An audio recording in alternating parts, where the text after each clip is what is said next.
और ये सरिता कट है, तो सरिता कट है, किसी के बाप से झुकती नहीं है, किसी के बाप को देख के डरती नहीं है। गना तेरे मुंह में दांत ने तेरे पेट में आ, तो तू धनुष जैसा तो तू खुद है। मरो, काम करके भी मरो, ना काम करके भी मरो। वो कौन होते मुझे बताने वाले, मैं कौन होती उनको पूछने वाली। हाँ, सीमा हैदर को भले ही हम पूछते हैं नालायक, बेवकूफ, बेशरम और लप्पू, जिसको नाक साफ करनी नहीं आती है, जिसको बोलना तक नहीं आता है ढंग से, वो अब उखड़ेगा ना बेटा, दिखाने लायक नहीं रहेगा तू, तेरे में उखाड़ने लायक है भी क्या। और तो वो जो वीआईपी है ना, जब जाके जेल में जाके जाले साफ करने पड़ेंगे ना, फिर पता चलेगा। और जूते मारने उसके घर जाइए और मुझे भी बताइए, मैं भी आऊंगी। किसी का बाप नहीं है जो झुका सके। अस्सलाम वालेकुम मेरे दोस्तों ये वीडियो शुरू करने से पहले मेरी आपसे गुजारिश है, ये वीडियो शुरू से लेकर आखिर तक ज़रूर देखना, क्योंकि दोस्तों मैं बात करूंगा मोमिन मलिक साहब की आज की सबसे बड़ी खबर को लेकर, और फिर इसके साथ साथ मैं आपको एक बेहद धमाकेदार वीडियो भी दिखाऊंगा जिसको देखना आपके लिए बहुत ज़रूरी है, क्योंकि इस वीडियो में आप भगोड़ी की बैंड बजते हुए देखोगे। दोस्तों जैसे कि आप सब ये बात अच्छे से जानते हैं कि मोमिन मलिक ने सीमा हैदर के सारे राज खोल डाले हैं, और मोमिन मलिक साहब अब सीमा हैदर को जेल भेजने की तैयारी कर रहे हैं। दोस्तों गुलाम हैदर को मोमिन मलिक साहब अब बुलाकर ही दम लेंगे। दोस्तों अब मैं आपको वो शानदार वीडियो दिखाने जा रहा हूं जिसको देखना आपके लिए बहुत ज़रूरी है, क्योंकि इस वीडियो में आप भगोड़ी की बैंड बजते हुए देखोगे। मगर दोस्तों ये वीडियो दिखाने से पहले मेरी आपसे गुजारिश है, आज का मेरा ये वीडियो पूरा एंड तक ज़रूर देखना, और अगर आप मेरे चैनल पर नए आए हो चैनल को ज़रूर सब्सक्राइब करना, साथ में इस वीडियो को ज़्यादा से ज़्यादा लोगों में शेयर ज़रूर करना। चलिए दोस्तों पहले आप ये वीडियो देखिए, फिर आकर मैं आपसे बात करता हूँ। मोमिन सर ने काफी सारे ऐसे इश्यूज पे बात की, जो कि बहुत सारे लास्ट टाइम आपने देखा होगा कि लास्ट वीक बहुत सारे लोगों ने कुछ हवाइयां भी उड़ाई, और कुछ ऐसे तथ्य हमारे बीच में आए कि उसकी गुलाम हैदर की बेटी से रिगार्डिंग, उनकी बेटियों से रिगार्डिंग जो भी थी, और बबीता रानी से रिगार्डिंग जो था कि उसका जो पल्ला वो सरक गया था, उसकी वजह से काफी सारे ऐसे उन तथ्यों पे उन्होंने बात की, और बहुत जेन्युइन बात की उन्होंने, कि जो करनी भी चाहिए थी, जो नहीं होनी चाहिए थी। बट गुस्से में भी थे, काफी गुस्से में थे। और गुस्सा इस बात का था कि बहुत सारे लोग जो गाली-गलौज कर रहे हैं, और एक ही मतलब सबका हमारा एक ही एम है, बट उसके बाद भी क्या कर रहे हैं कि गुस्सा कर रहे हैं, गाली-गलौज दे रहे हैं एक-दूसरे को। और जिस तरह से मैं आपको बता रही थी कि मेरी आईडी लेके वहाँ कोई बैठा हुआ था, इस तरह की बदतमीज़ी करते हुए लोगों का ना, मुझे समझ में नहीं आ रहा कि इन लोगों का ध्येय क्या है? इन लोगों का अंदर से क्या चल रहा है कि क्या करना है? तो काफ़ी सारी ऐसी बातें हैं जो आगे अभी हम बात करते-करते बताएँगे।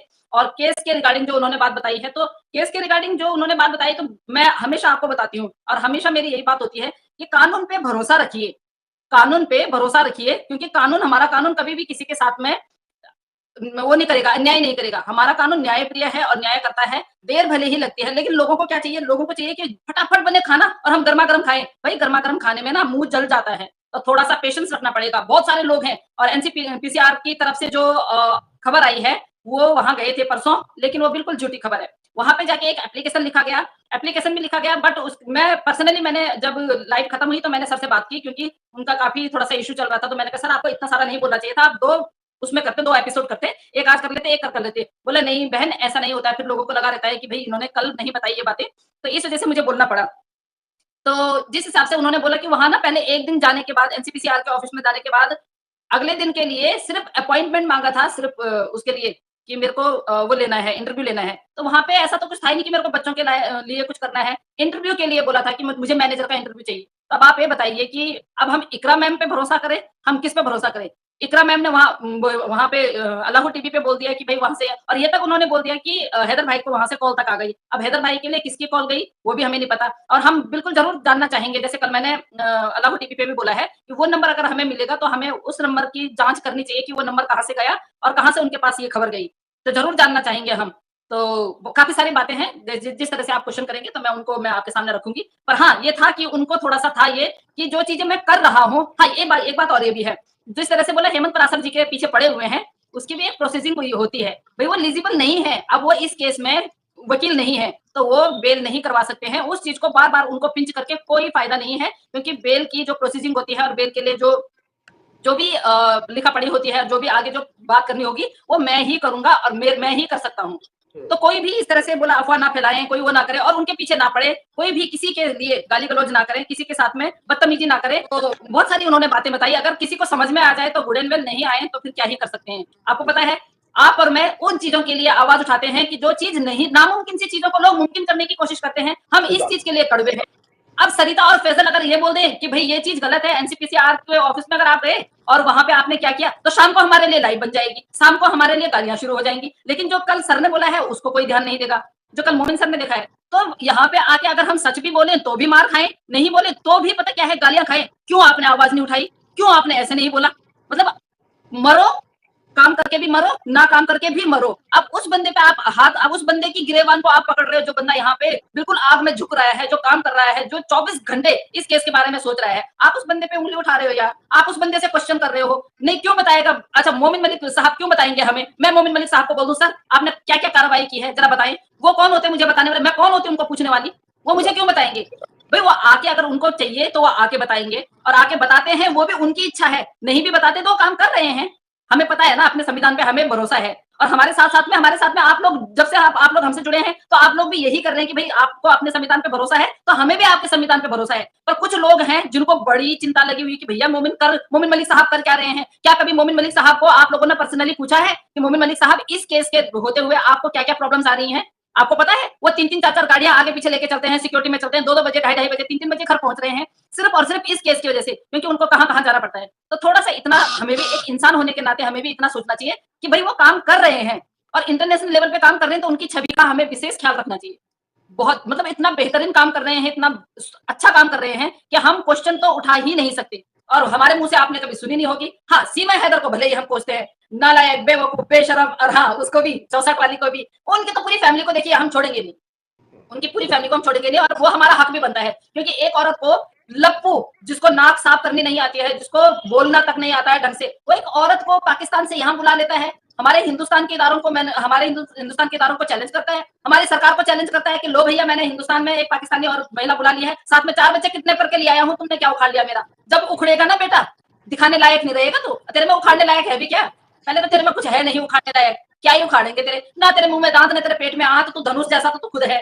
अब तो एक महिला के पीछे, जिस महिला के पीछे और भी लोग हैं, तो उसके पीछे इतरा रहा है, उसकी कमाई खा रहा है, तो तू तो भैया कुछ बोलेगा ही नहीं, तू तो अपने आप को ऐसा समझेगा मैं ही वीआईपी हूँ, और तो वो जो वीआईपी है ना, जब जाके जेल में जाके जाले साफ करने पड़ेंगे ना, फिर पता चलेगा। तो मैं बिल्कुल भी इस उसमें नहीं हूँ, कोई भी मेरी आईडी से किसी को गाली देता है तो बिल्कुल आप उसको गालियां दीजिए, उसका पता करिए किस आदमी की आईडी है, और जूते मारने उसके घर जाइए और मुझे भी बताइए, मैं भी आऊंगी। बाकी मेरी आईडी आप लोगों को पता चल गया है, क्योंकि नहीं, अच्छा नहीं लगता है किसी को बदनाम करना है ना, तो उसकी, तुम अगर किसी को तुम्हें बदनाम करना है तो उसकी गलतियां ढूंढो, उसके नाम से गलती मत करो, उस व्यक्ति की गलतियां ढूंढो। मैं तो उसको मानूं कि जो गलतियां ढूंढे, हमसे अगर जरा से भी कोई गलती होती है ना, तो उसी टाइम पे हम सॉरी बोलने में हमें कोई फर्क नहीं पड़ता, हम तो हाथ जोड़ के सॉरी मांग लेते हैं, हमें फर्क नहीं पड़ता है, क्योंकि अगर सॉरी बोल दिया और अपनी जो हमने गलत काम किया उसके लिए अगर हम सॉरी मांग सकते हैं, हम गलत बोल सकते हैं, तो सॉरी मांगने का हक भी हम रखते हैं। और अगर हमने गलत नहीं किया है तो किसी का बाप नहीं है जो झुका सके, किसी का बाप नहीं है। और ये सरिता कटहत है, सरिता कटहत किसी के बाप से झुकती नहीं है, किसी के बाप को देख के डरती नहीं है, गलत मैं बोलती नहीं हूँ, और ना मैं गलत सहन करती हूँ। जवाब भी दूंगी तो बड़े बहुत आदर और सत्कार से दूंगी, जवाब भी दूंगी, ना तो किसी को गाली दूंगी, ना किसी को। इतनी गालियां खाई हैं यार, आज तक एक गाली नहीं दी, एक गाली नहीं, सिर्फ लप्पू की फैमिली को जो कुछ बोला होगा, उनको बोलने का अधिकार सबको है, क्योंकि उन्होंने हम लोगों को चैलेंज किया है। क्या कर लोगे, मैंने तो एक 4 बच्चों की माँ को घर में बिठाया है, एक बाप को मैंने वहां वो किया है, चैलेंज किया है कि ले क्या कर लेगा, तेरे बच्चों का बाप मैं बन गया हूं।